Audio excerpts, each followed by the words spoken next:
اب بتاؤ اس سے صاف ظاہر ہے کہ نہیں ہے کہ اپنے بیٹے کے لیے اس عورت کو نہیں پسند کر رہا ہے، لیکن امام حسن مصطفیٰ علیہ السلام کے لیے اسی عورت کے پاس زہر بھیج رہا ہے۔ اس کا مطلب یہ ہے کہ جس قدر جتنی محبت اپنے بیٹے سے دی اتنی ہی عداوت امام حسن مصطفیٰ سے دی، جبھی تو اس کی زندگی چاہ رہا ہے اور امام حسن کو شہید کر رہا ہے۔ عزیزان گرامی، میں کتاب لے کر کے آیا ہوں، ہم پہ اعتراض ہوتا ہے، سب بناتے ہیں اپنے پاس سے، یہ کیا نام ہے دلیل نہیں ہے، تو ویسے تو میں حوالہ دیتا رہتا ہوں، لیکن میں نے سوچا کہ نہیں آج جو ہے دلیل کے ساتھ یعنی وہ چیز آپ کو دکھا بھی دوں۔ یہ چیز کہاں لکھی ہے؟ یہ دیکھیے، یہ کتاب ہے تاریخ اعظم کوفی، اور یہ کوئی آج کے عالم نہیں ہے بلکہ یہ کئی سو برس پہلے کے عالم ہے، اور یہ کتاب اہل سنت کے مصادر میں آتی ہے، یعنی جس پر گویا اسلامی لٹریچر اور اسلامی تاریخ کی بنیاد ہے ان میں یہ کتاب آتی ہے۔ یہ دیکھیے، آئیے چلتے دیکھتے ہیں کیا امام حسن مصطفیٰ علیہ السلام نے سامنے والے کو کیا نام ہے اہل سمجھ کے حکومت حوالے کیا تھا یا کیا سمجھ کے کیا؟ دیکھیے اس کتاب میں لکھا ہوا ہے، میری ویڈیو بھی ایک آئی ہے، اگر آپ دیکھیں تو اس میں بھی دیکھ سکتے ہیں۔ یہ لکھا ہے، کہتے ہیں میں عبارت ویسے لمبی ہے مگر چونکہ دامن وقت میں گنجائش نہیں ہے اس لیے میں مختصر عبارت پیش کرتا ہوں۔ کہتے ہیں یہ امام حسن مصطفیٰ علیہ السلام نے خطبہ فرمایا، ایک خطبہ یعنی بیان دیا، اس بیان میں آپ نے فرمایا اے لوگوں یہ امر تمام لوگوں پہ ظاہر ہے کہ میرے نانا کے خلاف میرے باپ یعنی میرے نانا کی خلافت میرے باپ کا حق ہے۔ کون کہہ رہا ہے؟ امام حسن مصطفیٰ علیہ السلام کہہ رہے ہیں اے لوگوں یہ بات سب پہ ظاہر ہے کہ میرے نانا کی خلافت یہ میرے باپ کا حق تھا اور اس کے بعد یہ میرا حق ہے، یہ میرا حق ہے۔ اب میں نے فتنہ و فساد کو دفع کرنے کے لیے اور امت کی آسائش کے لیے، امت کے خون کی حفاظت کے واسطے اس امر کو میں نے غیر شخص کے حوالے کیا ہے، یعنی غیر شخص جو اس کی لیاقت اس کی اہلیت نہیں رکھتا ہے، صرف خون کی حفاظت کے لیے میں نے اسے حوالے کر دیا۔ یہ کتاب میرے عزیز بھائیوں یہ کیا ہے؟ یہ اسلامی مصادر کا اہم ترین کتاب ہے۔ اس میں کیا لکھا ہے؟ ملا جی کہہ رہے ہیں نہیں جب امام حسن مصطفیٰ علیہ السلام نے سلوک کر لیا مطلب یہ وہ اس کے اہل ہے، اور پھر بیعت کراتے ہیں۔ تو اگر واقعی سے تو یاد رکھیے کہ بیعت ہمیشہ چھوٹا آدمی بڑے آدمی کی کرتا ہے۔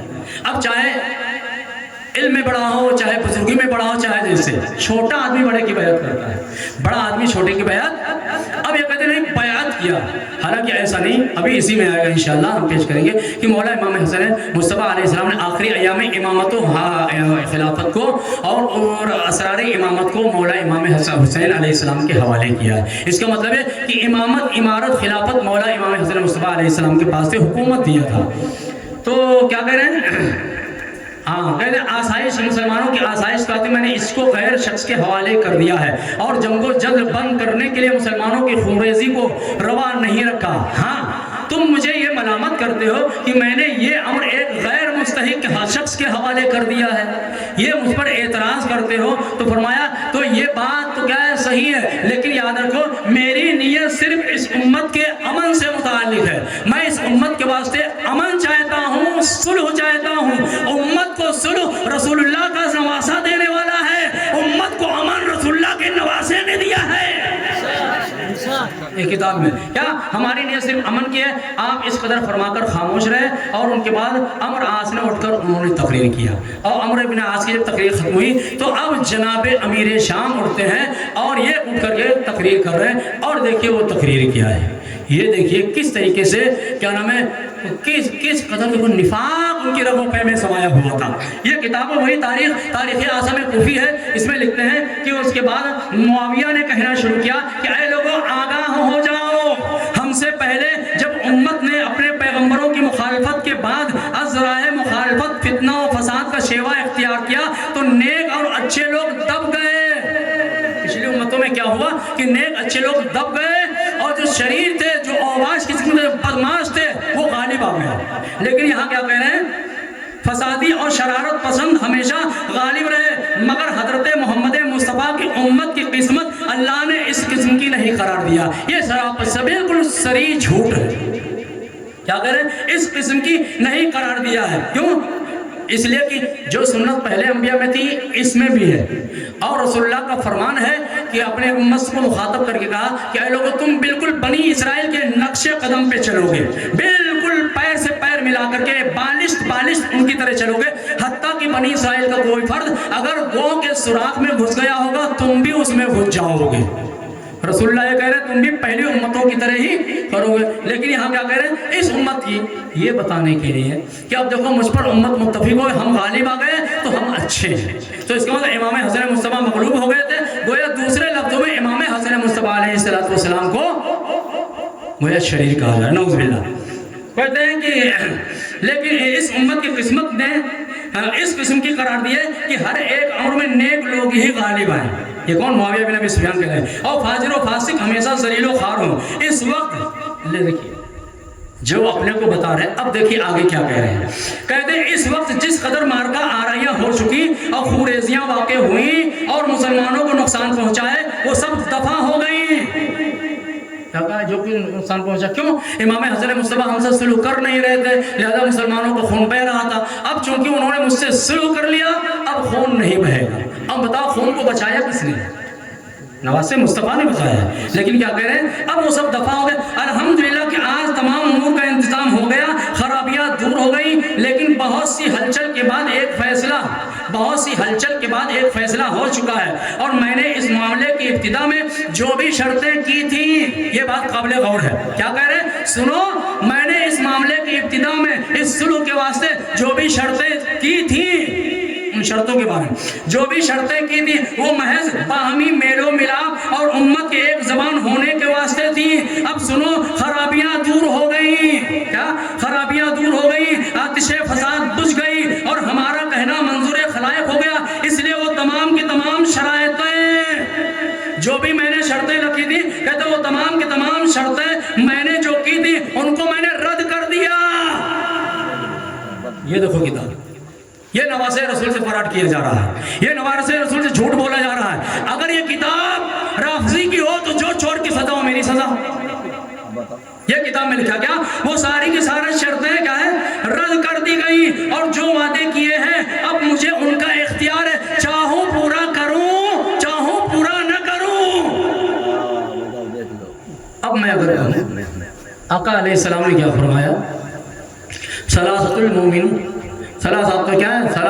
آیات المنافقین ثلاثہ، منافقوں کی تین پہچان: اذا وعدہ اخلفا، اذا حدث کذبا، وَإِذَا تُؤْمِنَ خَانَ۔ جب وہ بات کرتا ہے تو جھوٹ بولتا ہے، جب کوئی وعدہ کرتا ہے تو اس کی خلاف ورزی کرتا ہے، اور جب اسے امانت دی جاتی ہے تو اس میں خیانت کرتا ہے۔ جناب میں تینوں چیزیں ہیں کہ نہیں ہیں؟ جھوٹ بھی بول رہے ہیں، بیت المال میں خیانت بھی کر رہے ہیں، وعدہ خلافی بھی کر رہے ہیں۔ اب اگر میں کہہ دوں جناب منافق تو لوگ بے چین ہو جائیں تو کیا کہہ رہے ہیں؟ کہہ رہے ہیں وہ ساری کی ساری شرطیں ختم ہیں، اب مجھے ان کا اختیار، چاہوں میں پورا کروں اور چاہوں میں پورا نہ کروں۔ تم میں سے کسی کو مجال نہیں ہے جو میری مخالفت کرے۔ یہ کیا ہے بھائی؟ یہ فرعونیت نہیں ہے تو پھر اور کیا ہے؟ بھائی جبرن کہتا تھا مجھے خدا کہو، یہ فرعونیت نہیں تو پھر اور کیا ہے؟ اب چلیے آگے چلتے ہیں۔ یہ جو زہر خورانی کا مسئلہ ہے، لوگ یہ کہہ رہے ہیں، یہ اس میں اور بھی بہت سارے حقائق ہیں میرے بھائیوں، مگر چونکہ دامن وقت میں اتنی گنجائش نہیں کہ میں سب پڑھ کر کے سناؤں۔ یہ دیکھیے کہ مولا امام حسن مصطفیٰ علیہ السلام کو زہر کس نے دیا؟ کہتے ہیں اپنے پتہ نہیں ہے کس نے زہر دیا، اسی کتاب میں موجود ہے۔ کہتے ہیں ثقہ اور معتبر راویوں سے یہ سنا گیا ہے کہ جس وقت معاویہ نے یہ عزم مسمع یعنی پختہ ارادہ کر لیا کہ اپنے بیٹے کو ولی عہد مقرر کرے، تو کیا ہوا؟ تو اس نے یہ خیال کیا کہ امام حسن مصطفیٰ کی زندگی میں یہ بات تو ہو نہیں سکتی ہے، اس لیے کہ میں نے ان سے وعدہ کر رکھا ہے، شرط میں لکھا ہوا ہے کہ یہ خلافت تیری زندگی تک ہے، پھر یہ امر خلافت میری طرف واپس ہوگا، یا کم از کم شورا پر چھوڑا جائے گا، تو کسی کو اپنا ولی عہد نہیں بنا سکتا۔ تو کیا کہتے ہیں کیا؟ تو معاویہ نے کیا کہا؟ یہ اپنا ولی عہد مقرر کرنے کا ارادہ کیا، تو انہوں نے خیال کیا کہ امام حسن مصطفیٰ کی زندگی میں یہ کام تو ہو نہیں سکتا ہے، کیونکہ شرائط صلح میں یہ بھی شرط تھی کہ معاویہ وفات کے وقت خلافت کے معاملے کو مشورے پر چھوڑے گا۔ یہ الفاظ کتاب کے میں اپنی طرف سے نہیں، اس لیے اس نے ہماتن کوشش کی کہ اس مسند نشین امامت کو دنیا سے رخصت کر دے۔ گویا اس کتاب کے جو لکھنے والے ہیں وہ بھی امام مولا ہی کو سمجھ رہے ہیں. کیا انہوں نے یہ طے کر لیا کہ اس مسند نشین امامت کو دنیا سے رخصت کر دے. لہذا مروان ابن حکم کو جسے رسول خدا نے شہر بدر کر دیا تھا مدینہ بھیج کر ایک رومال زہر آلود دیا اور کہا جس طرح بھی ہو سکے جادہ بنت اشد زوجہ امام حسن کو اپنے جھانسے میں لے لو. کیا کہا اس کو جو حسن کی بیوی ہے فریب دے کر راضی کر کہ وہ مباشرت کے بعد اس رومال سے امام حسن مصطفیٰ کا جسم پہنچ دے اور میری جانب سے اس سے وعدہ کر لو کہ جس وقت تو یہ کام کر چکے گی اس وقت کیا ہے اور امام حسن کی شہادت ہو جائے گی تو میں اسے 50,000 دینار دوں گا اور اپنے بیٹے یزید سے اس کا نکاح کر دوں گا. یہ حقیقت ایک نہیں 50 کتابوں میں درج ہے. لیکن اب تک مولوی صاحبان نے آپ کو کہا نہیں پتہ ہی نہیں کس نے زہر دیا. یہی بتایا گیا آپ کو نا, یہ حقائق آپ سے چھپائے گئے ہیں. تو پھر اس کے بعد جب زہر دے دیا تو اس کے مطابق کیا نام ہے 50,000 کے بجائے 1 لاکھ درہم دے دیا, اس لیے کہ وہ اپنے باپ کی تو پراپرٹی تھی نہیں, بیت المال کا تھا, دے دیا. اور جب امام حسن مصطفیٰ جب کیا ہے یزید سے نکاح کی بات آئی تو کہا دیکھو ہم کو یزید سے بڑی محبت ہے, ہم یزید سے بہت محبت کرتے ہیں, اور جب تو نواسے رسول کی نہیں ہوئی انہیں زہر دے دیا تو میرے بیٹے کو بھی تو زہر دے سکتی ہے. اب بتاؤ اس سے صاف ظاہر ہے کہ نہیں ہے کہ اپنے بیٹے کے لیے اس عورت کو نہیں پسند کر رہا ہے, لیکن امام حسن مصطفیٰ علیہ السلام کے لیے اسی عورت کے پاس زہر بھیج رہا ہے. اس کا مطلب یہ ہے کہ جس قدر جتنی محبت اپنے بیٹے سے دی اتنی ہی عداوت امام حسن مصطفیٰ سے دی, جبھی تو اس کی زندگی چاہ رہا ہے اور امام حسن کو شہید کر رہا ہے. بھائی بات صحیح ہے کہ غلط ہے؟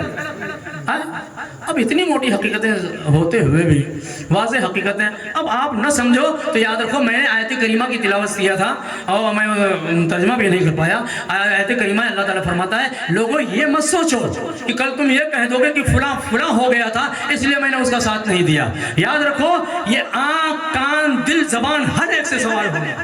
ان السمع والبصر والفؤاد كل اولئک کان عنہ مسئولا. یہ کان, یہ آنکھ, یہ زبان, سراپا وجود ہر ایک سے سوال ہوگا.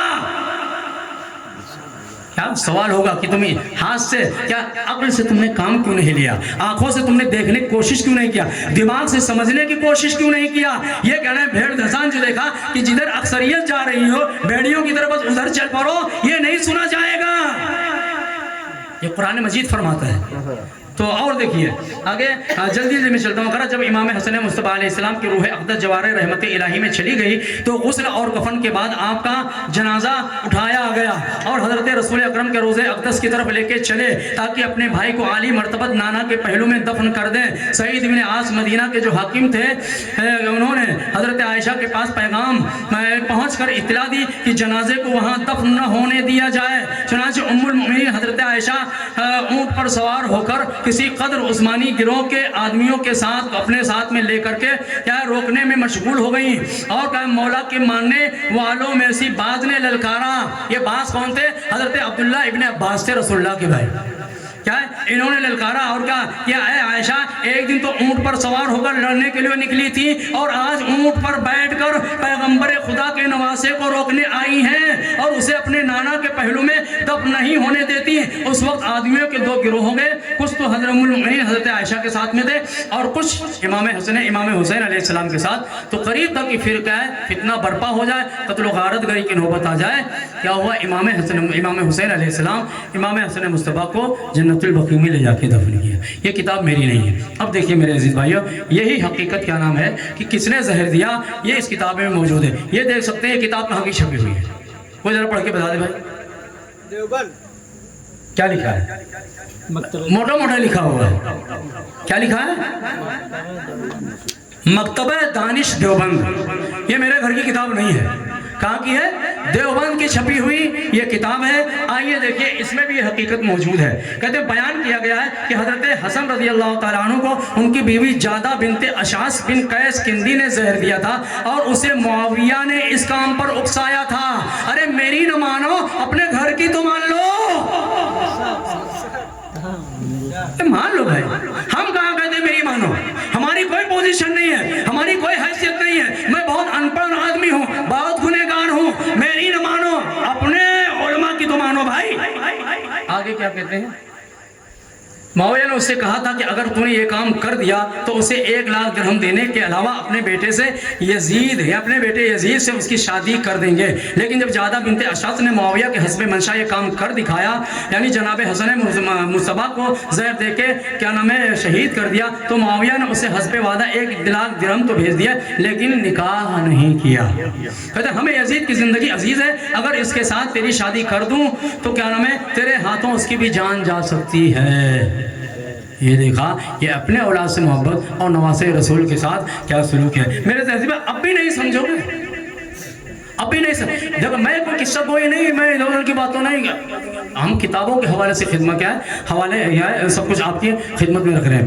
عزیز بھائیو، چونکہ دامن وقت میں گنجائش نہیں ہے، ابھی مجھے بہت کچھ آپ کے سامنے رکھنا تھا لیکن وقت بہت ہی کم ہے. بس ایک چیز میں چاہتا ہوں آپ کی خدمت میں رکھ کر کے اور میں اپنی گفتگو کو یہاں پہ کیا ہے ختم کر دوں. یہ دیکھیے جن کو کیا نام ہے یہ کہا جاتا ہے، آپ کو معلوم ہے کہ آقا علیہ السلام کا یہ فرمان ہے کہ علی لا یحبک الا مؤمن ولا یبغضک الا منافق، کہ تم سے محبت نہیں کرے گا مگر مومن، تم سے بغض نہیں رکھے گا مگر منافق. اور حدیث ثقلین میں موجود ہے، حدیث غدیر میں بھی یہ الفاظ ہے. آقا علیہ السلام نے فرمایا اللہم والی من والاہ وعادی من عاداہ، اے اللہ تو اس کا دوست بن جا جو علی کو اپنا دوست رکھے اور تو اس کا دشمن ہو جا جو علی کو اپنا دشمن رکھے. پتا کیا چلا، جو علی کو دشمن رکھے وہ عدو اللہ ہے. جو علی سے دشمنی کرے، علی سے دشمنی نہیں خدا سے دشمنی ہے، اور خدا کا دشمن کبھی مومن نہیں ہو سکتا ہے. یہ بات صحیح ہے کہ غلط ہے؟ اب آئیے دیکھیے کہ میرے مولا نے جناب جی کو کیا کہا ہے. کہتے ہیں یہ سب رافضی ہیں. یہ کتاب کس کی ہے؟ یہ کتاب ہے تاریخ الخلفاء، حافظ جلال الدین سیوطی رحمہ اللہ. یہ کتاب کیا ہے عالمیت کے نصاب میں داخل ہے. اور کیا نام ہے اس کتاب کو میں جب پڑھ رہا تھا، ان حقائق کو جب میں نے پڑھا، آپ کیا نام ہے کہتے ہیں آپ دیکھیے فلاں جگہ سے فنڈنگ ہوتی ہے، اس کو فلاں جگہ کا ریال ملتا ہے، یہ ہوتا ہے یہ ہوتا ہے. تو میں یہ بات اس کے تعلق سے یہی کہوں گا کل اناء یترشح بما فیہ، ہر برتن سے وہی ٹپکتا ہے جو اس میں ہوتا ہے. انسان کیا المرء یقیس علی نفسی، آدمی دوسرے کو اسی پہ اندازہ لگاتا ہے جو خود کر چکا ہوتا ہے. ان کو بھی کہیں فنڈنگ ہوتی ہوگی، کہیں سے پیسہ لا کے مسجد بنوایا ہوگا، جبھی تو کہتے ہیں فنڈنگ ہوتی ہے. اپنے پہ قیاس کر کے کہیں سے لا کے پیسہ مدرسہ بنوایا ہوگا، جس میں کچھ مدرسے میں لگایا ہوگا، کچھ اپنے شکم پروری بھی کیا ہوگا، تو اسی پہ قیاس کرتے ہیں، ہے نہیں؟ تو حقیقت یہ نہیں ہے. حقیقت یہ جب میں نے اس کتاب کو پڑھا تھا اور جب میں نے مسائل تحکیم کو پڑھا تھا اور جب میں نے ان حقائق کو پڑھا کہ جب میرے مولا نے دشمن کہہ دیا ہے تو خدا کا دشمن ہے.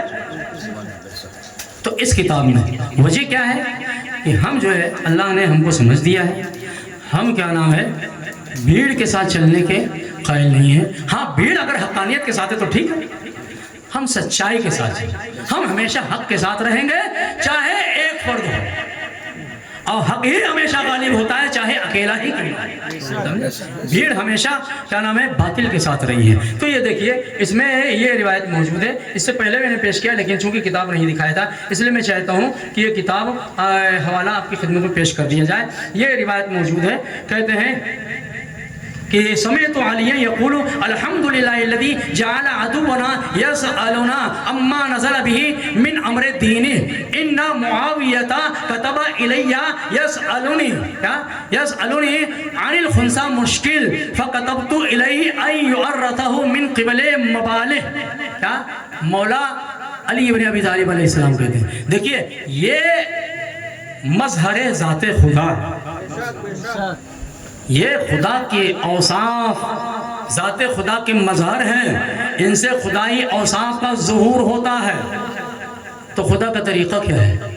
خدا کا طریقہ یہ ہے کہ دونوں کو رزق دیتا ہے، دشمن کو بھی رزق دیتا ہے، دوست کو بھی رزق دیتا ہے. اور جتنی بھی مخلوق خاموش مخلوق ہے نا، یہ ساری مخلوق خدا کے اوصاف کا مظہر ہے.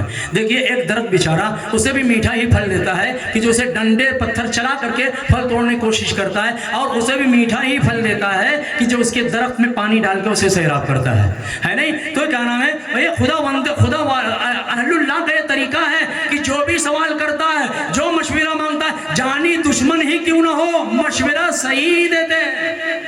تو مولا فرماتے ہیں پہلے خدا کی حمد و ثنا کرتے ہیں، کہتے ہیں تمام تعریفیں اس خدا وحدہ لا شریک کے لیے کہ جس نے ہمارے دشمن کو اس بات پہ مجبور کیا کہ وہ مجھ سے مسئلہ پوچھ رہا ہے۔ مولا نے اپنا دشمن کا الحمدللہ الذی جعل عدونا، خدا کی حمد و ستائش ہے اس بات پر کہ اس نے ہمارے دشمن کو اس بات پہ مجبور کیا کہ مجھ سے مسئلہ پوچھے۔ کون پوچھ رہا ہے؟ کہتے ہیں کہ ان معاویہ کتب الیہ، معاویہ نے ہمیں یہ لکھ بھیجا ہے، مجھ سے سوال کیا ہے کیا کہ ہجڑوں کو میراث کیسے ملے۔ ہجڑا جانتے ہو نا، ایک واضح لفظ ان کہتے ہیں اور نہ اس کو خنثی مشکل کہتے ہیں۔ بھائی وہ نہ مرد ہوتا ہے نہ عورت ہوتا ہے، اور قرآن کا حکم کیا ہے کہ مرد کو عورت کے دگنا ملتا ہے۔ اب وہ نہ مرد ہے نہ عورت ہے۔ اب سوال ان سے یہودیوں نے سوال کیا، اور بھی سوالات تھے جن میں ایک یہ بھی تھا، تو جواب نہیں بن پڑا تو کہا علی ہی مسئلے کو حل کر سکتے ہیں۔ گویا دشمن بھی سمجھتا تھا کہ علی ہی مشکل کشا ہے، دشمن بھی علی کو مشکل کشا سمجھ رہا ہے۔ آج مولوی کہتا ہے مشکل کشا کیسے ہو سکتے ہیں، علی کیسے مشکل کشا ہو سکتے ہیں؟ یہ تو کیا کہتے ہیں کہ فرماتے ہیں کہ مجھے لکھ بھیجا ہے خنثی مشکل کے بارے میں، اسے میراث کیسے ملی، تو کہ فَكَتَبْتُ إِلَيْهِ أَن يُعَرَّتَهُ مِن قِبَلِ مَوَالِي، تو میں نے اسے لکھ بھیجا کہ اس کے پیشاب کے مقام کو دیکھ کر کے اسے میراث دی جائے گی۔ آپ سمجھ رہے ہو، پیشاب کے مقام کو دیکھ کر۔ تو وہ کہنے کا مطلب یہ کہ دیکھیے میرے مولا نے دشمن کہا ہے، تو جب جو میرے مولا کا دشمن ہے وہ میرا دشمن ہے، اور ہر اہل ایمان کا دشمن ہونا چاہیے، اس لیے کہ علیو مولا کل مومن، علی ہر مومن کے مولا ہیں، علی کی محبت ہر مومن پہ واجب ہے۔ اب جو علی کا بغض دل میں پالتا ہے وہ کیا نام ہے، یہ اعلان کر رہا ہے ہمارا واسطہ ایمان سے نہیں، نفاق سے ہمارا واسطہ۔ تو میرے عزیز بھائیوں، بہت سے حقائق میں چاہتا تھا کہ اور بھی حقائق آپ کی خدمت میں رکھے جائیں، لیکن ہم زیادہ آپ کو پریشان نہیں کرنا چاہتے، وقت کے دامن میں بھی گنجائش نہیں ہے۔ آج کے لیے میں اسی پہ اکتفا کرتا ہوں۔ اللہ رب العزت کی بارگاہ میں دعا گو ہوں، مالک و مولا ہم سب کو حق بولنے، حق سننے، حق پہ عمل پیرا ہونے کی توفیق عطا فرمائے۔ تو میرے عزیز بھائیوں، امام حسین کچھ تھوڑا مصائب کے ایک دو جملے سماعت فرما لیں۔ مولا امام حسن مصطفیٰ علیہ السلام کو کئی بار زہر دیا گیا، آپ خود فرماتے ہیں کہ کئی بار مجھے زہر دیا گیا، لیکن اس بار جو زہر دیا گیا ہے وہ بہت خطرناک زہر ہے۔ کہتے ہیں کہ آپ کے جگر کے 70 ٹکڑے ہو گئے تھے، اور قے کے راستے آپ کا جگر کٹ کٹ کر کے منہ کے راستے آ رہا تھا۔ یہ امام حسن مصطفیٰ علیہ السلام کے ساتھ اس نے سلوک کیا ہے کہ جس کے محسن ہے۔ آج یہ کہتے ہیں دیکھو یہ رافضی خبیث مردود، یہ کیا نام ہے، امام حسن مصطفیٰ کا ذکر نہیں کرتے، اس لیے کہ چونکہ انہوں نے ہمارے حضرت سے صلح کر لیا تھا۔ یہ کہتے ہیں بھائی کہاں جاتا ہے امام حسین کی یاد میں 10 دن مجلس ہے، اتنے دن مجلس ہے، علم ہے، تعزیہ ہے، جلوس ہے، لیکن امام حسین کا ذکر نہیں کرتے۔ تو ہم کہتے ہیں بھائی یہ تو تمہارا پروگرام، آج دنیا دیکھ رہی ہے کہ کون امام حسن مصطفیٰ کا ذکر کر رہا ہے، تو کم از کم اسی لیے ذکر کر لیتے کہ آپ کے ماموں جان کے محسن ہیں امام حسن مصطفیٰ۔ امام حسن مصطفیٰ کے فضائل کے پیش نظر میں صرف اس لیے کہ جو آپ کے ماموں جان ہیں، جن کو لے کر کے پوری امت کو ماموں بنا رہے ہیں آپ، بھائی اسی کو لے کر کے کہ انہوں نے صلح کیا ہے، حکومت حوالے کیا ہے، لیکن جو اتنا بڑا محسن ہے، لیکن حضرت شیخ سعدی رحمۃ اللہ علیہ فرماتے ہیں، کیا فرماتے ہیں، آپ فرماتے ہیں کہ پرتوے نیکا نگیرت ہر کے بنیادش بدست، پرتوے نیکا نگیرت ہر کے بنیادس بدست، اور پرتوے نیکا نگیرت ہر کے بنیادس بدست، تربیت نہ اہل راچو گردگاں بر گنبدست۔ کہتے ہیں جس کی بنیاد، جس کے نطفے میں خطا ہے، جس کی بنیاد ہی خطا پہ ہے، جس کی بنیاد بدی پہ ہے، وہ لاکھ نیکوں کی صحبت میں رہ لے، نیکوں کی صحبت سے کوئی فائدہ نہیں اٹھائے گا۔ بلکہ حقیقت ہے کیا، حقیقت یہ ہے کہ بالکل ایسے ہی جیسے ایک بارش ہے، وہی بارش کے قطرات گلشن میں پڑتے ہیں تو خوشنما پھول کھلتے ہیں، خوشنما کیا پودے اگتے ہیں اور خوشنما پھل اگتے ہیں، ہے کہ نہیں؟ لیکن وہی بارش کے قطرات محلے کے کوڑے خانے پہ گرے تو اب کوڑے خانے میں جو غلاظت دبی تھی تعفن بن کے باہر آ جاتی ہے اور پورے محلے کو پراگندہ کر دیتی ہے نہیں؟ تو اب بتاؤ کیا اس میں بارش کا قصور ہے؟ کیا کہیں گے؟ نہیں، بارش کا قصور نہیں ہے، قصور کس کا ہے؟ قصور اپنے ظرف کا ہے۔ جس زمین کا ظرف پاک تھا اس نے پھول اگائے ہیں، اس نے پھل دیے ہیں، اس نے خوبصورت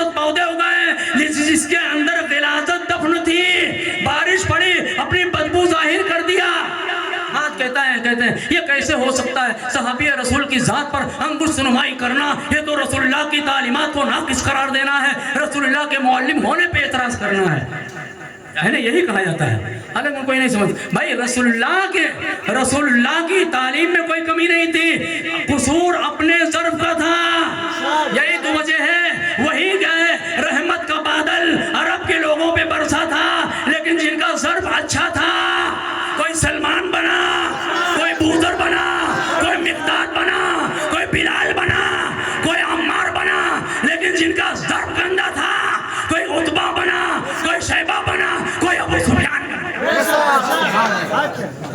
قصور ظرف کا ہے، بارش کا نہیں۔ قصور باز بارش کا نہیں ہے، قصور اپنے ظرف کا ہے۔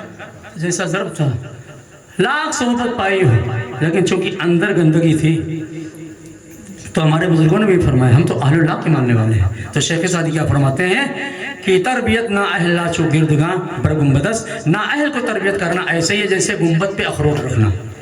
گنبد پہ اخروٹ رکھو رکے گا، ڈھلک کے نیچے آ جاتا ہے نا، تو بس ایسے ہی جیسے ایک صاف و شفاف چکنا پتھر ہے، بارش ہوتی ہے لیکن اس بارش کے قطرات کو اپنے اندر جذب نہیں کرتا ہے۔ ادھر بارش ہوئی، ادھر بارش رکی، ادھر کیا ہے وہ خوش ہو گیا، توڑ کے دیکھو تو اندر ایک قطرہ بھی پانی نہیں ملے گا، اس کے اندر اہلیت نہیں ہے، لیاقت نہیں ہے، صلاحیت نہیں ہے۔ بارش کے اثر کو اگر قبول کرنا ہے تو پہلے زمین کو نرم کرو، ہے نہیں؟ اخلاق رسول سے فائدہ اٹھانا ہے، اپنے دل کی زمین کو پاکیزہ کرو، نفاق کی بیماری سے، کفر کی بیماری سے، کینے کی بیماری سے، گناہوں کی بیماری سے، تب حقائق سمجھ میں آئیں گے۔